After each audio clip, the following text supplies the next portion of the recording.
Welcome to the Janine Bolon Show, where we share tips from around the globe as we guide practical people with their finances using money tips, increase their incomes through side businesses, and maintain their sanity by staying in their creative zone. Hey, welcome to the show. I'm Janine Bolon, and I just wanted to say thank you so much for tuning in with us today. As you know, with the Janine Bolon Show, we like to help you save your time, save you money. We'd like to help you save your knowledge and save your sanity. And we do all this by sharing multiple lifetimes worth of systems, tips, and techniques that will help you as you run your life, so to speak. And as you're moving through your day, just wanted to kind of share with you some tips that might be able to help you increase your income. We all are looking for little ways that we can increase our income. And I know you may be working flat out with one or two jobs, but some of you are so creative and so artistic that you really have this desire to run your own business or to take a hobby that you have and see if you can make a little extra cash. So let's talk about that today. I wanted to share with you some of the things that I've learned over the last 30 years, where I started running my own business when I was 10, but I really didn't have my very first service-based business until I was probably 16, and that way I had a car because I lived in southern Missouri, and we we were out in the sticks. We were about 10 miles from a local town, so I had to have transportation if I was going to work at my own business. So the very first business I ever had, I took out a loan. I borrowed $39 from my mom so that I could make t-shirts and hats that had my logo printed on them, and I created the big business J-Bonds Helping Hands, which was a domestic and professional cleaning service. And I had partnered with my sister, and we were working for $8 an hour for people, and we would split the money in half after each job. And I remember that was the hardest money I had ever worked for in my life. And I made a promise to myself that I would never take a loan out again in business in that way. So you fast forward about 10 years, and I found myself borrowing money against an old truck that I owned. And the reason for that was I was not running a service-based business.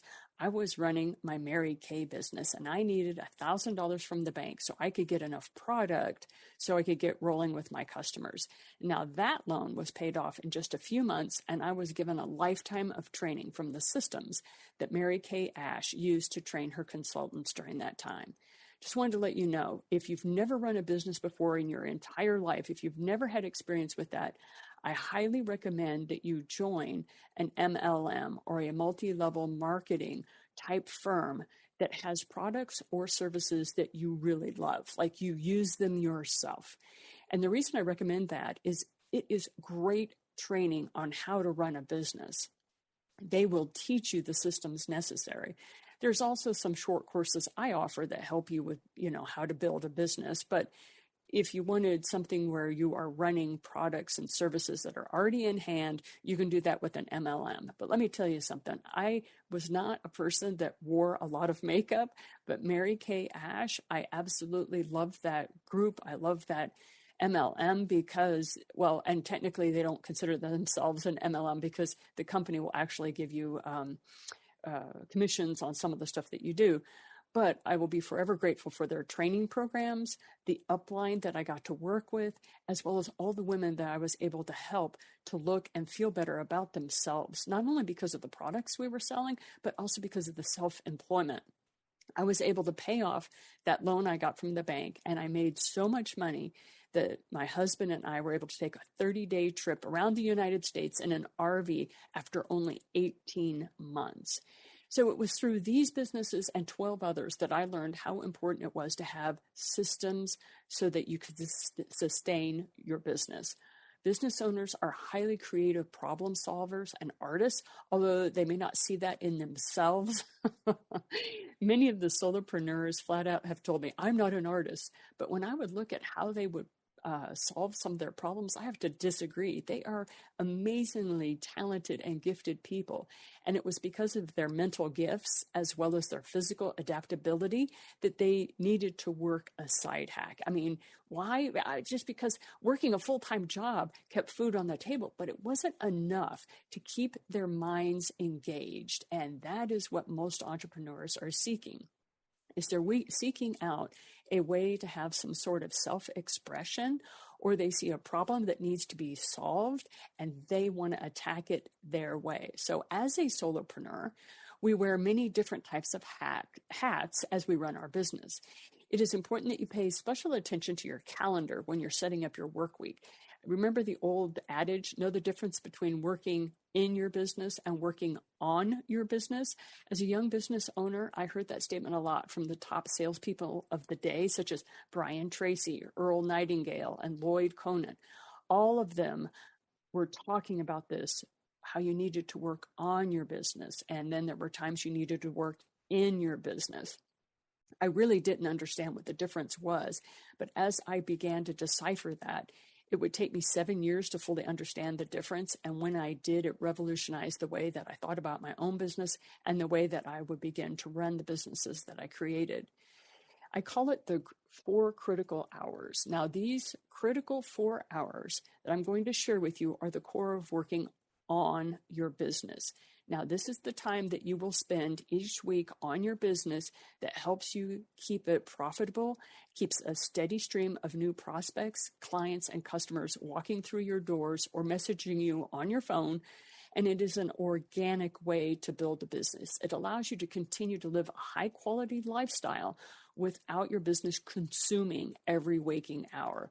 I mean, isn't that the reason we got into business in the first place? I mean, we wanted a different life. And so this one that we are creating for ourselves is the one that the critical 4 hours a week are going to help you keep your business in a slow but steady growth phase. Okay, so 4 hours a week you need to set aside for working on your business. And you can break them up into 1 hour time slots. And so as I talk about these, it's prospecting, follow-up, connecting, and training yourself. Those are the 4 hours a week. Now let's break each one of these down. Let's talk about prospecting. There's a lot of discussion in the business world about what it means to be prospecting new clients. Every week, you need to spend a minimum of 1 hour either on the phone or private messaging and talking to people that you know. Now, this is not just family and friends. These are business people that you know, and you are talking to them about what you do. You're not selling to them. You're just calling folks up and you're asking them, hey, how are you doing? What's new in your life? And what you're doing is you're building these relationships with them. It's called relationship marketing. And with relationship marketing, you're not sell. What you're doing is you're calling these people up and just saying, hey, what's new in your world? How are you doing? What's happening? And the reason why you're asking them is because you want to find out where they are, not only in their own business, but what's going on in their life to see if you can help them. And if you can't help them, you have a whole network of people that you know that you can pick up the phone and call, and they know you. And so sometimes what you're doing is you're referring people back and forth. You're being helpful. This prospecting that you're doing every hour a week is tremendously helpful at letting people know not only are you in business, but you're staying in business for the long haul. And so what you're doing is building these organic relational business relationships. This means that you're taking the time to listen to what's new in their world, and you're finding out what's going on in their business. And in return, they're asking you about what's your business? What's the product or service that you're working with, and what can you do to help them? You're taking the time to hear them out on what they're distressed about so that you can recommend either your own company's services or someone else that can assist them. Those prospecting calls are all about listening and using this sentence a lot. Tell me more, John. Tell me more about that, Mary. Tell me more about that, Carol. I mean, I use that sentence so much, some people are like, you're kidding me, Janine. I mean, because this is the point. The more you know about your prospects, the better you can suit the needs or services to them, and you can recommend to them a custom-made solution. So depending upon what's going on in your life and what you're doing for people, you can really serve them better. And what ends up happening is you get customers for life this way. You just don't have a one and done kind of situation. And for most of us, that's what we prefer with our businesses. So the second hour a week that you're going to be using is called follow-up. Now, you may have heard this so much that it makes you sick. I know that there are times it has been for me, which is the fortune in business is in the follow-up. The fortune is in the follow-up. So during that second hour a week that you're going to be using to work on your business, this is where you are following up with the prospects that you called 2 weeks earlier, and they may have asked you to call back later, or they weren't ready to speak with you about a particular offering. You're taking an hour a week where all you do is follow up with people on the phone, through email, and through your messaging services, just so that you can say, hey, what's happening? We tried to connect 2 weeks ago. It didn't work out. What's happening with you today? So this is what you do on a weekly basis. Now, that third hour a week, this is one that a lot of people kind of don't understand when I talk about how you connect with people. This is the hour a week where you're writing note cards and thank you cards to all the prospects that you've spoken to on the phone. This is where you thank them for whatever assistance they have given you, or you mention to them how you were thinking of them on a particular day and you wanted to drop them a quick note so that they would have something other than bills in their mailbox. Direct mail is amazing. It is a way to stand out in your field in a way that if you include an article or a picture of something that reminds you of them, this is something that just blows your particular prospects away when you do it. So I want you to stay tuned. We have to take a short break for our commercials and our sponsors. And I just wanted to say thank you for being with us. But we're going to talk about that critical fourth hour that is so imperative. And it is the one critical hour that most entrepreneurs and solopreneurs don't even take a whit about. And it's this hour that is the most powerful when it comes to the 4-hour-a-week system, how you keep prospects, clients, and customers walking through your door. So we'll see you after this break.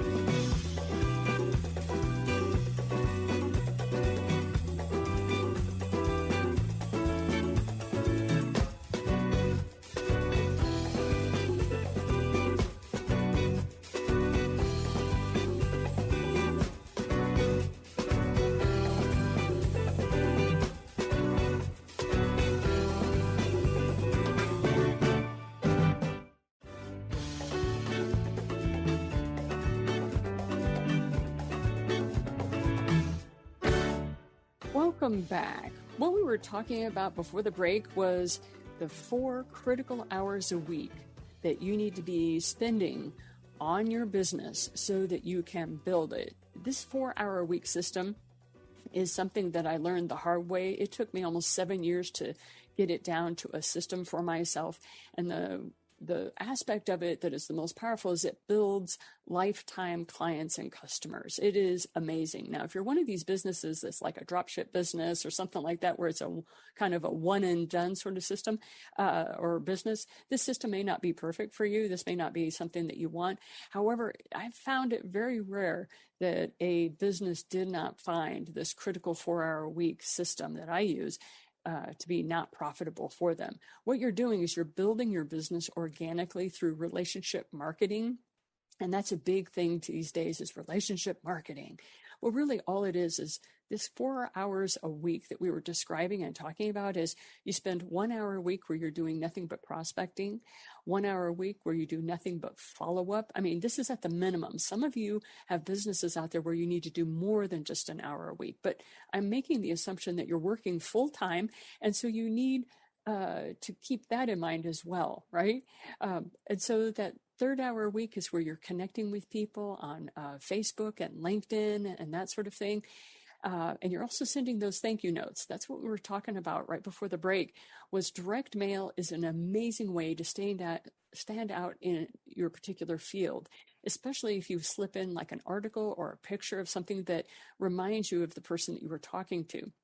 There were times where I would spend anywhere from 3 to 4 hours a week sending thank you letters back in the day. There are now online systems that I can share with you if you want to set up a phone call with me, where I can actually assist you with the direct mail marketing that I use now. But I also promised you, hey, what's that 4-hour week that most entrepreneurs and solopreneurs ignore? And it's to their own detriment. Well, this is probably, like I said, one of the most neglected aspects of time that solopreneurs need to spend on their business, and that is training yourself. This is on that self-development and training. Be sure that you are continuing to stay up to date in your field, as well as reading the latest articles and the trends in your area of expertise. This is what makes you incredibly valuable to your clients and customers. As an entrepreneur and as a solopreneur, you will take more time to read what is going on in your industry than the so-called experts that are working for larger Fortune 500 companies. So by taking the time to work on your business and by training yourself, reading and staying up to date with the current literature, by learning that software package that is custom built for your particular company, by taking the time 1 hour a week, by the end of a year, that would be 52 hours that you spent just training yourself. Let me tell you something. As a business owner, there's always something more to learn. And because your brain is highly active and highly creative, you are more engaged than most people when it comes to your self-development. You want to keep that brain engaged through learning and self-education and self-development. So this is that critical 4 hours a week. By taking time to work on your business for these 4 critical hours a week, you will notice your income increasing as you move through your contacts in your address book, on your LinkedIn profile, and your Facebook friends. It's important that you continually reach around to people to let them know, yes, you are still in business. Yes, you are interested in what they are doing in their life. Yes, you are still here to be of service to them and the communities that they serve in some particular way. It is one of those aspects of that there is fortune in the follow-up. You know, you've heard about that so much. The fortune is in the follow-up. The fortune is in the follow-up. And it's one of those things that it truly is important that you follow up with people every couple of weeks. So one of the rules that I like to share with business owners who come to me for training is this. You don't get off the phone with anyone unless you already have another scheduled time to contact them. So somebody will get a hold of me on Zoom, or they'll be on a phone call with me. And even if our business is concluded, I will say, hey, John, or hey, Mary, when's the next time I can reach back around you? I just want to stay in touch. I want to make sure that you're doing all right. And then I will bring up some piece of information that I have learned about them where it's important that I follow up with them. I want to make sure that your mom is still doing okay, or I want to check on the fact that, you know, that your dog was able to get through surgery okay, or what have you. It's just humanizing business. And so these sorts of follow-ups are imperative to creating lifetime customers. Did you know that 65% of customers leave their current vendor or leave their current business that they are, you know, getting product and services from because they don't feel like the owner cares about them? 65% leave your business because they don't think you care about them. So do you see why follow-up is so important? Even if you're just calling or texting them and saying, hey, what's going on in your life? What's happening? What's new in your world? When can we get on a Zoom call, or when can we get on a phone call and just chat about what's happening with you? All right. And so these types of follow-up are important.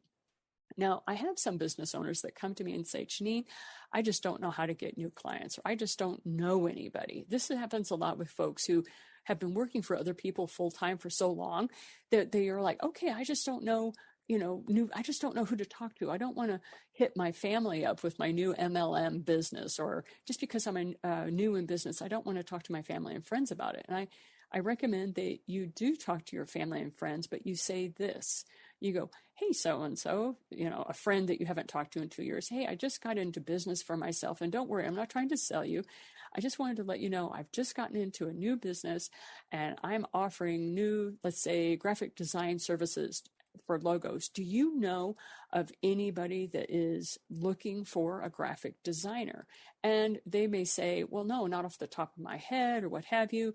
The thing is, you just let them know you're looking for referrals. That puts them in a place where they're a little bit more comfortable because you're not trying to sell to them directly. And then you ask them about what's going on in their life, and you take time to hear what's happening with them. And then you say to them, hey, if you find out of anybody who needs a new graphic designer, would you let them know I specialize in, and tell them one area that you specialize in. And then after you've chatted with them for a bit, you say, hey, when can I reach back around to you? And so I can follow up with you about, great Aunt Sally and how she's doing, or whatever it is that's more on a personal nature. This is a way you just let them know you're going to stay in business for a long time because you're fostering these relationships. The other thing is, and this is something that I always giggle about, before 2020, there was a lot of networking that was going on. And I know that you know people. And where do you stash all those business cards? Seriously, you have buckets and buckets of business cards sitting around somewhere. Now, if you're one of those millennials and you're like, no, Janine, I don't have any business cards. Okay, there are other systems we can use. However, for those of you who have boxes and boxes of business cards just laying around because you wanted to follow up with them, this is a perfect thing to do during your connecting hour, for the 4 critical hours we're talking about. And it's called the 3-box system. And this is a super easy way, an incredibly simple way for you to be able to move through those 5 shoe boxes of business cards you have stashed in your office closet. Now, maybe you don't have 5 shoe boxes full like some of my clients, but some of you you've had a lot of business cards from vendors, from salespeople, that sort of thing. You have boxes and boxes. So what I want you to do is take the idea of this system. It's called the 3-box system. And when I first found out that this business owner that I was speaking to had no system, I literally my brain screeched to a halt. I was talking to a client of mine, and he was asking me for assistance with his business, and he needed a new system for handling business cards. And my brain just screeched to a halt when he said, what do you do with business cards? What do you do with them? I'm like, dude, how long have you been in business? And he told me, I've been in business for 9 years. And I was like, wow, I've been in business so long. I forgot that some folks haven't set up systems on what to do with business cards when they find them laying around their office or their home. So I was like, okay, here you go. This is the 3-box system that I use for old business cards, that when I stumble across them, I clean up when I'm cleaning up my paperwork in my office or whatever. So what you want to do is you want to go to the dollar store or Dollar Tree or something like that and get yourself 3 of those boxes that have the for kids pencils or something like that. And I have an article on my website. You can go to JanineBolon.com and you'll see this article. It's called the 3-box system, and you'll see what these boxes look like. But just get yourself those little pencil cases that cost a buck. Anyway, what you end up doing is you get these 3 boxes, you bring them together, and you say, all right, you label them with this incredibly imaginative title. I'm being sarcastic here. Box 1, Box 2, and Box 3. Literally, these are the labels that I have on mine. And then each time you find a business card on your desk or in a pile of papers, or it's sent to you in some direct mail, you basically put it into box number 1 in your office. Okay. Now, if you're like my particular client that I was coaching, you have 5 shoe boxes filled of business cards and have no memory of the people where you got the cards from, just fill up box 1 until you can comfortably close the lid and work through those cards week by week until you have acted on every single one of them, and then empty box 1, and then you're going to refill it from one of your shoe boxes. Okay. The article that I've written on this is much more helpful for you. But what you're going to do is you're going to go through each one of the business cards that's in box 1.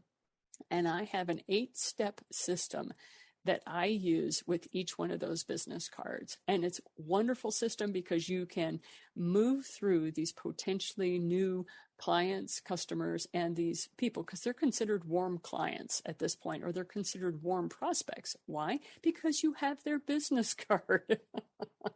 You have met them, or they know you, or something has occurred. So this is not like cold calling.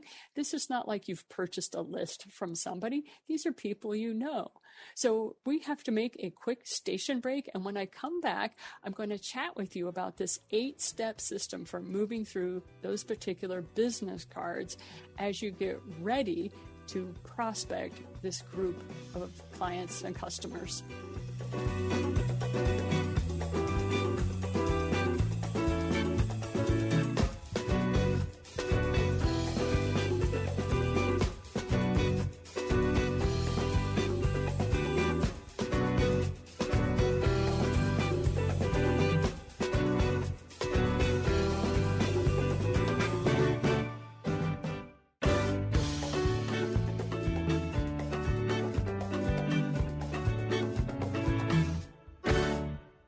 welcome back to the show. So before the commercial break, we were talking about how you handle old business cards and as a business owner, what you can do to prospect with those business cards. This is not cold calling. This isn't buying a list where you don't have any idea what people are doing. This is you taking business cards that have been handed to you personally, you found through the office, they're in a closet, in a shoebox, whatever, and you're building out a 3-box system so that you can walk through those particular people that you have met at some point, and you're working through them to see if they're going to eventually become a vendor for your business, or are they going to be a client, or even more powerful, are they going to be a referral? Now, one of the things, we can talk about referrals later, but right now what we're doing is we're trying to help you clear out your office of all those old business cards sitting around. And I have an 8-step system that we use when we're going through our hour of prospecting. So part of the 4-hour-a-week system that we use to work on our business is bringing in new clients and customers. So anyhow, you have box 1 set up, and this is just a bunch of business cards that you stuffed into this box, and you're going to start pulling those out. And so when you put all those old business cards into box number 1, if you have more, and this was something I had a client ask me, if you have more cards than your pencil box can hold, find a storage box or a shoe box or something. And what you're going to do is every time you empty box number 1, you're just going to refill it from, from that other box. But what you're going to do is you're going to look at that business card, and from the hours of 9 to 5 in your particular time zone, you're going to make a phone call. Now, on the day and time that you are scheduled to do your prospecting hour that we talked about before, you're going to open up box number 1, you're going to grab a business card, and you're going to call the number on the card, and you're going to ask for the person who's on the card. Now, what is the point of this phone call? Basically, it's just to connect with the person who gave you the card. Of course, right? You're like, duh, Janine, I got that. Yes, I understand, but sometimes people get really nervous about making that call. I have run into business owners who have been in business for over 10 years, and they still get sweaty palms every time they go to pick up the phone. Please realize this person has given you their business card. They have given you permission to call them. What I want you to do is then leave a message. If you get a voicemail, leave a message something like this. Hey, Jane, I was cleaning out my desk today and I stumbled upon your business card. You know what's embarrassing? I can't even remember why I got it, but it was so important to me at the time. Otherwise, I wouldn't have made a point of keeping your card. Is there any chance we can schedule a phone call and we can catch up on our latest projects? Please give me a call back, and I hope to chat with you soon. Then after you've left that voice message, text them on their cell phone if it happens to be on the business card, and let them know to, and don't forget to include your name, okay? And usually I write something like this. Hi, Jane. Janine Bolon here. I left you a voice message. I look forward to chatting with you. This directs them, lets them know where to go with that. Then if you happen to have an email, you can email Jane a quick message of, good afternoon, Jane. I just left you a message on your voicemail to let you know that I would love to reconnect. Please let me know your availability. This gives them an opportunity to connect with you either through phone calls, because face it, some people just prefer phone calls, right? They're such busy people. Some people prefer text. And then there are those who are so swamped, they have executive assistants or something like that. And so you want to be able to email them so their executive assistant can then grab that email and send you their online calendar. Because of 2020 and all the things that have occurred, we have no idea where our people are, right? Sometimes you have a business card that's 5 or 6 years old. They may not even be in business anymore, but it's best to check in on those folks, right? Anyway, the next thing I would recommend you do after you've emailed them is, with that business card, try to find the person on LinkedIn. Now, this is my favorite social media platform. I go onto this account and search out people who I have their business card, and then I make sure that we're connected. If we aren't, I request a connection, and I always add a note on it, because on LinkedIn you can add a note, and I'll say, hi, I'm holding your business card, and I'm embarrassed to say I can't remember where we met, but I would like to connect here on LinkedIn, and I send it off. If I don't find her on LinkedIn, then I go to Facebook and I try to find her there. Okay, so once I've entered Jane's information, I put Jane's name, phone number, and her other business information into my contact list, or what I call my master CRM, the contact relationship management spreadsheet that I have. and I place her business card in box 2. All right. So I told you this is a 3-box system. So once I have done all that stuff with her business card, I put it into box number 2 when I'm done. Then I go back to box number 1 and I repeat all the systems I just all the same activities I just gave you. And I do that for a full hour where I'm doing nothing but picking up a business card, calling the person, entering their information, texting, emailing, put it into box number 2, pick up another card from box number 1. Okay, so this is what I do. Now, here's some pointers when you're prospecting with old business cards. Throw away the card if you call the number and it's no longer in service. Hey, well, not in business, so pitch it. Throw away the card if you call the number and your contact no longer works there. Okay, I've had this happen a lot, mainly with 2020 being what it is, right? Then throw away the card if the person you contact tells you that they're not interested in connect with you. Now, I've only had this happen to me once in the 40, yes, that is 40, in the 40 years I've been running this system. I've only had that happen once, but it is important. If they tell you, hey, I have no interest in you talking to me, blah, blah, blah, then, pitch it. But with the business systems and the business environment that we have now, people are actually needing to connect. So I haven't really run into any difficulty with that. Okay, so with this 3-box system, what do I do with box 2, Janine? Well, box number 2 is for the follow-up hour that we talked about before the break. When you have that hour a week where you're just following up with people, okay, so you've spent an hour prospecting your old business cards. Now you take the group of cards in box number 2, and these are people that if you didn't hear back from them, you want to make sure that you schedule time for a call with them, or in my case, I always ask for their address so I can start sending them cards. But what you do is you wait 2 weeks before you make contact with people again in box number 2. Okay, and you do this during your follow-up hour.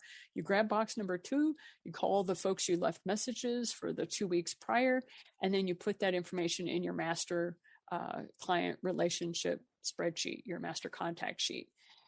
Now, this activity is the exact same, but with slight minor differences to the script that I use for box number 1. So you open up box number 2. It's time for you to do your follow-up. You grab a business card out of it. You call the phone number. Is there no answer? You leave a message. And this is the kind of message I leave with them. I'll be like, hey, Jane, it's Janine Bolon again. I left you a message about 2 weeks ago, and I'm still interested in connecting with you in any way. Is there any chance we can get on a phone call or catch up on your latest projects? Please give me a call back. You leave your phone number. I look forward to catching up with you soon. Now, after you leave that kind of voice message, text her, on her cell phone and let them know again that you left a message. Be sure to include your name because you never know if they get a new phone or not. Usually I text something like, hi, Jane, Janine Bolon here. I left you a voice message again because I know how busy life can be. I look forward to chatting with you.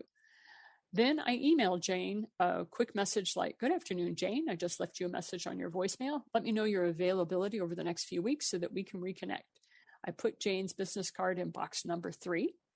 I record the date that I sent all that message with her, and I follow up with her in 2 more weeks. All right. So box number 3, you have a bunch of business cards that are part of, that are now moving. 2 weeks ago, you were chatting with them. And after you spend about an hour prospecting your old business cards, and then you've done an hour of follow-up, when you open up your box number 3 cards, this is the point of no return for these business cards. After you've waited 2 more weeks, all right, so this has been almost 6 weeks of you working through these systems, you grab box number 3, you call all the folks that you left messages for 2 weeks prior, and these particular business cards have you call the phone number. If there's no answer, you leave a message and you say things like, hey, Jane, Janine Bolon again. I left a message with you a couple of weeks ago. And over the past 6 weeks, I've been trying to reach out to you. Is there any chance that we can get on Zoom and just catch up? Please give me a call back. I leave your number and I look forward to catching up with you soon. Now, after you've left this voice message and a text message, be sure to include your name, like I said before. I usually email a quick message again, and then I put her business card, Jane's business card, in the recycle bin.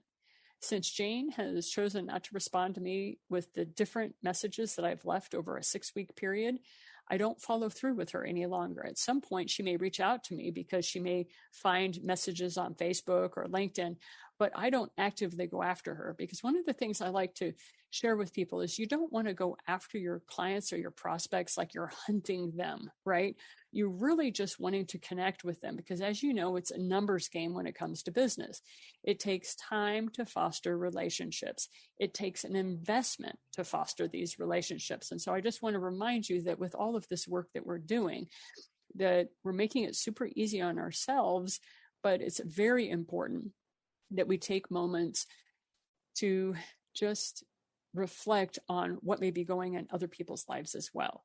Now, here's some tips that I'd like to remind you of when you leave voice messages. Don't ever let exasperation, irritation, or annoyance drip from your voice. You do not want this to show. You want to smile into the mirror. Oh, you mean you don't have a mirror by your desk where you're always working with people? I have a mirror by my desk so that I make sure I'm always smiling when I'm talking to people on the phone. Yes, they can tell. When I was a receptionist back in 1989, and I was working for a multi-million-dollar corporation, the owner of the corporation told me, Janine, I always want to see you smiling into the mirror. And he put a mirror in front of my phone. And he says, when you get ready to pick up that phone, look in the mirror and smile. We want to be seen as warm and welcoming. And that is the single best advice I have ever received when it came to communicating on the phone with people. So we've got to take a quick break here and let our sponsors chat with you. On the return, we're going to talk more about the 3-box system and your critical 4 hours a week.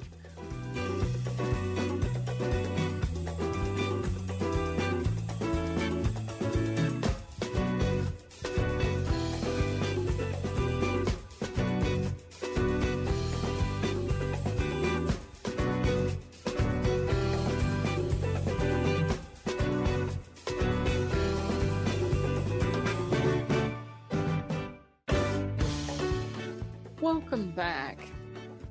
We were talking before the break about how we have business systems in place. And if you're running a business and you don't have systems in place, you know how chaotic things can get very quickly. So I highly recommend earlier rather than later that you get these systems going in your business. So I was talking to you about the 4-hour-a-week system that I use, where we take an hour a week to prospect, an hour a week to follow up, an hour a week to connect with people on Facebook and LinkedIn, and an hour a week that we spend training ourselves. Now, in that hour a week system that I was sharing with you, we also were talking about the 3-box system we use for business cards. And we were walking through the 8 steps that you need to go through when you are reconnecting with people that you have a business card from. And so some of the things that I wanted to share with you was the tips for leaving voice messages. I was trained, believe it or not, back in 1989 on how you answer the telephone. Now, you would think this was pretty simple, but I was working for a multi-million-dollar corporation at that time, and I was one of 3 receptionists for this corporation. And we were all run through training when we started. And the owner of the corporation said, this is what I want you folks to do every time you pick up the phone. And on our desk was set a huge mirror, like one of those standing mirrors. A mirror was set right by the telephone. And they were like, before you pick up the phone, look in the mirror, and we want you to have a smile on your face when you answer. And this is the way you answer the phone. And so we were giving very strict requirements for how we were supposed to answer the telephone. So just realize that when you're on the telephone and you're doing prospecting and you're doing the follow-up and the connection that we've been describing, it's very important that you understand these few tips. The first one is, don't ever let exasperation, irritation, or annoyance drip from your voice as you leave messages for your prospects. No matter how many times you have contacted a person, I don't care if this is the 5th time you have contacted somebody, don't be exasperated. Just say, hi, so-and-so, this is the 4th time I've left a message. I really hope you're okay. I just wanted to let you know that we're really interested in connecting with you, or we need to speak to you about your invoice or whatever it is. The second tip is, and I already talked about this, is smile into your mirror each time you get ready to contact that person, when you're holding that business card. The third thing is, as you call each contact, act like you have all the time in the world to let them respond to you. Remember, we're prospecting here, right? You're taking these business cards, you're calling people, you're reconnecting with them. You may have had that business card for 7 years. So you're just wanting to take time to nurture these relationships. It's like planting seeds in a garden. Seeds are going to sprout on their own timeline, and it is rarely on your timeline. So it's going to take time and patience before that tiny little seed that you're planting is going to sprout. And lastly, if you feel like you're in a rush, I want you to stop, take a deep breath, use whatever calming techniques you have learned, and don't ever prospect when you are feeling angry, frustrated, or cranky. That's going to come through. You're not going to have a good experience. You're not going to get the type of results that you're looking for.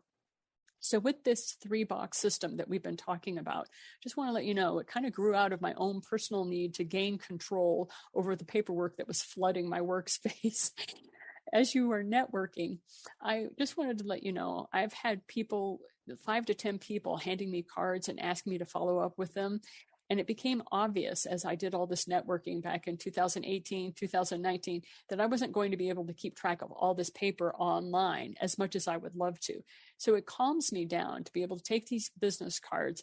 And when I realized that all I had to do was move these cards from box 1 to box 2 to box 3 and let 2 to 3 weeks pass by as I was doing that, by the end of that 6-week cycle, I was usually tossing out anywhere from 2 to 3 business cards. And usually I had reached several people by phone.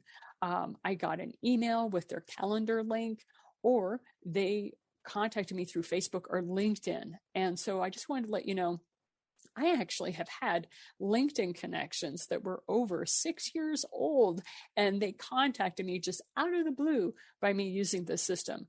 You just never know where people are going to come from. But first, you've got to be the one that has a process, that has a system for connecting with them, following up with them, and staying in touch with them. It is very, very important. So I know you've heard, hey, the fortune is in the follow-up so much you want to scream. Or maybe that's just me, but I just wanted to let you know, the 4-hour-a-week system, as well as the 3-box system that I use for my contacts, is what keeps my business in business, right? It keeps contacts coming through the door. It keeps clients coming through the door. And more importantly, it keeps referrals coming through the door. Now, the last thing that I wanted to share with you today, while I have some time with you, we've got about 6 minutes before we have to go. And what I wanted to share with you was how to write a book a year. Now, I know you're like, Janine, I don't want to be an author. I just wanted to remind you, if you're a business owner, you want to write a book, and you want to write a book on what you know. And I know if that sounds absolutely overwhelming, we're going to walk you through it kind of step by step. But I want you to just kind of just sit back and relax, and whatever you're doing, keep doing, but just listen to this for a minute, okay? As a scholar, I am somebody who absolutely loves history. And as a scholar, one of the things that the internet has done for us is it made more manuscripts available to us. But also another thing that has occurred is we've lost, so many people do not journal the way they used to, or they don't have diaries like they used to. And as a scholar, when you're doing history, diaries were so important because it was everyday people writing about what was going on in their life in 1897 or 1912 or 1965. Do you see where I'm going with this? So what we have is more of a modern day approach, where if you write a book about your life, you're like, who would ever want to read it? Well, how do you know, right? There may be a historian that just wants to know about your life. The other thing is, as a business owner, you have wisdom between your ears that if you've been in business longer than 5 years, we need that information. You have information between your ears that's very important. So I just want to discuss with you how to write your book over the course of a year. I mean, this is a plan that I came up with for myself so I could crank out one book a year because the writing process became enjoyable for me. Now, it didn't always start off that way. I have to admit that when I was a much younger writer, it was a chore. It was just awful. I didn't really start allowing myself to create what I wanted, when I wanted, until I understood how pretty good I was at this writing thing. But believe it or not, I had been writing for over 5 years before it really clicked into place for me that I was an author. So I wanted to let you know, when I first started my writing career, I was a wife, a mom. I had 4 children under the age of 10. I was working a part-time business, and I was writing up my master's thesis. Now, my wonderful mentor at the time turned to me and he said, Janine, you have got to write this into a book. This thesis cannot sit on our library shelf at the university. And I was like, oh my gosh, I had no idea. He's like, because you have to remember back then, when you self-published, it was called vanity publishing. So this is back in 2005, and life was not at all what it is today. So I encourage you to start focusing on that book that you know you need to write. Now, how do you do this in a year? The reason I give you a year is because you have several habits that you need to start creating if you want to accomplish this task. Realize there are people out there in the world that want to hear what you have to write. Now, you're going to have a lot of head trash that tells you to think differently.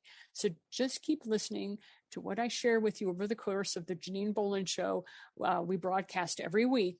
So just keep listening to this show, because I'm going to be giving you tips, and I want you to listen to what I say about how to become a great writer instead of what your head trash is saying, okay? You can be inspired not only by others, but I want you to keep writing. I don't care what your head trash says. Do not use it as an excuse. I want you to find a way to write your book over the course of the next year. And when you put yourself in the mindset of writing a book a year, it is amazing what ends up happening as your goal setting, as you set this target for yourself. So we're lucky it's easy to do, because if you give yourself a full year to do something, it allows your subconscious to kind of start creating a plan. So step 1 is exactly that: create a plan. Now, what you're going to do is each month, and one of the things I want you to do is know that this is kind of some old school for some people, but I print off the 12 months on a calendar. Like, I literally print it all off. And I have one of those big wall calendars. And if you happen to have like maybe a free calendar or something like that, go ahead and use that. Tear out the pages, whatever. But what you want to do is you want to line up all 12 months on the floor. And this is where you get a better idea of what you're going to do that year. You can write stuff down that's going to happen, like when school starts. And if you're a graduate student like I was when I first started, you can kind of segment out what's happening to you. If you're a professional, it lets you know that, right? It lets you know when you're going on vacation, things like that. So anyway, this also allows you to put down the holidays and when you want to go on vacation, and it kind of allows your brain to relax a little bit. The other thing is you want to write out what you're going to focus on each month. And as you put it down as a monthly thing, it allows your subconscious to go, hey, wait a minute. This is all of a sudden becoming very doable. You know, the first month, I'm going to think about writing my book. The second month, I'm going to actually kind of decide on what sort of topics I want. And I'll put Post-it notes on a wall in my office that those are just going to be the subjects I talk about in my book. And one of the beautiful things about the Post-it note method is that as you're putting those topics down, you're not asking to write. Your just brain is coming up with things. Oh, I could put this in my book. Oh, I could put this in my book. Now, if you're more of a digital person, like you're not a physical person like me, I really like the feel of Post-it notes. I like writing things out by hand. But if you're not one of those people, you're more digital. Did you know you have those Post-it note apps that you can actually put on your desktop? Or create a file on your computer that says ideas for the book. And literally every time you come up with an idea, just write it down in a Word document or something like that. And we're going to talk more about how you write a book a year in the next episode. So stay tuned with us. If you're listening to us on KHNC, we broadcast every Sunday at noon. If you're listening to us on KXDS or Dixie State Radio, we broadcast every Wednesday at 8 a.m.